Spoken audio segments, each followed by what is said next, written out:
position, but we're going to start with both hands on. Press the pedal down, lift your right leg up, and then lift the pedal, drop the foot.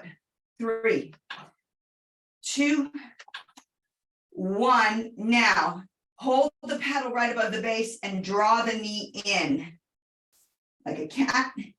And then keep your knee bent, bend the elbows, and cow. 3 more times. Pull in and reach up.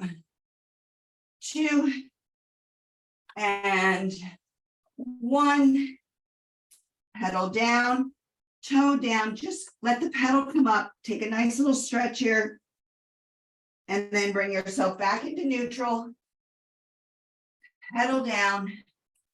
Release your left leg. We'll just come into the other side from here, just so that you can get a sense of this. This is a little, I was going to do one side all the way through, but I think it's better that you get a little bit of a warm up on both sides. So from here, we'll bring the pedal. Let's keep the leg down and bring the pedal up. As you lower, lift. 3, 2, 1, hold the pedal down, bring the knee in, hover the pedal, and then bend the elbows and bend the knee. Straighten the elbows, pull the knee in.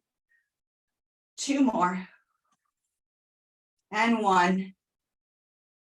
Put the pedal all the way down. Both feet are in the well, toes tucked under, sit back, let the pedal release, stretch. Come forward, pedal down.